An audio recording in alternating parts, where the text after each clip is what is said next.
Hello children, how are you? I hope all of you are fine and safe at your home. Today I will teach class 6 English grammar chapter 8 verbs.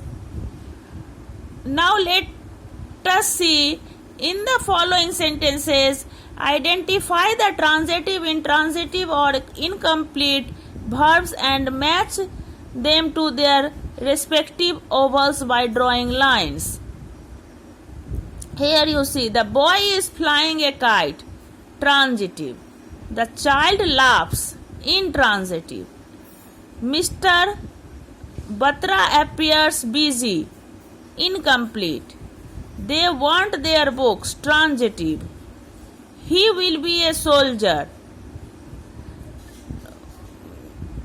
Mr. Batra appears busy, intransitive. He will be a soldier, transitive. I shall sleep, incomplete. He is writing an essay, transitive. The boy seemed sad, intransitive. The girl answered, incomplete. Sangeeta loves her parents, transitive. My sister was angry, intransitive. Lakshman sings, incomplete. Now let us learn verbs. A verb is a word that tells us what a noun or subject does. It means doing word is called verb. What a noun or subject does, that is verb. It also tells us about an event, state or an action and its time. It also tells about an event, state or action and its time. Verb takes its forms always in conjugation with tense. Verb is important in a sentence because it is the central part of it. It divides a sentence into subject part and predicate part. Verb divides a sentence into subject part and predicate part. For example, Neeta is sleeping in her room. So, Neeta is subject, is sleeping in her room is predicate. The verb is dividing because we know that predicate part begins with a verb. We always know that predicate part begins with a verb. Here, Neeta, we divide Neeta subject is sleeping in her room predicate with the help of verb.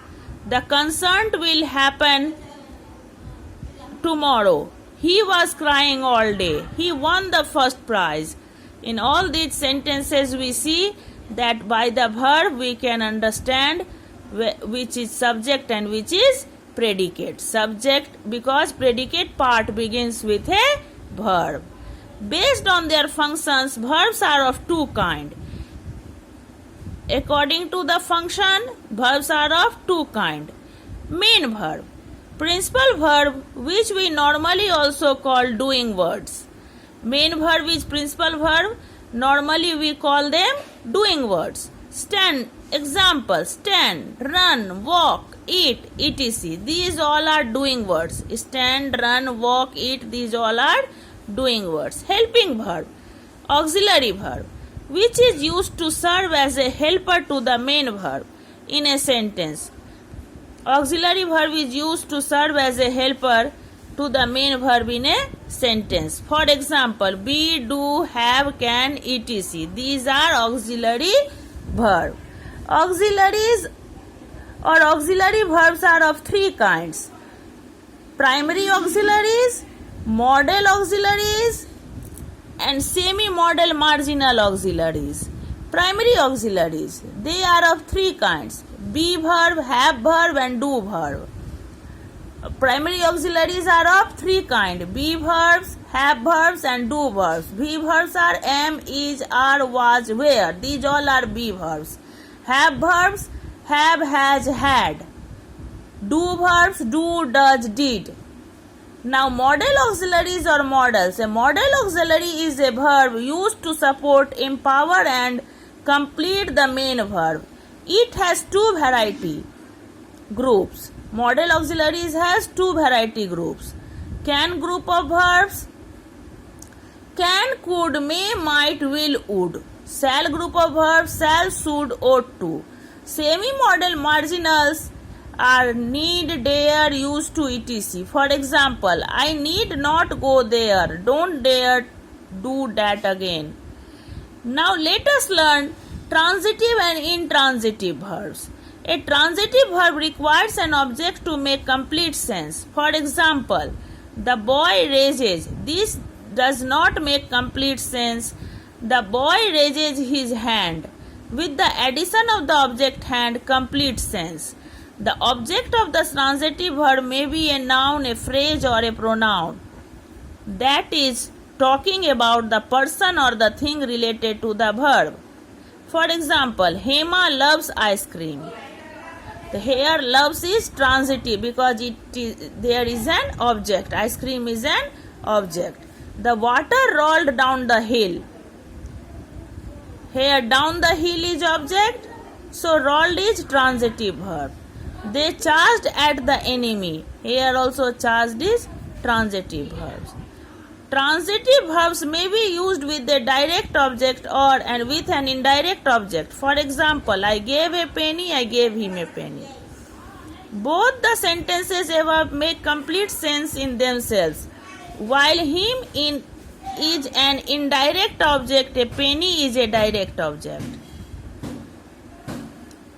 There are two kinds of object, direct object and indirect object. The penny is direct object, him is indirect object. Some transitive verbs can be used with a direct object and an indirect object. For example, Tina gave her a bunch of flowers.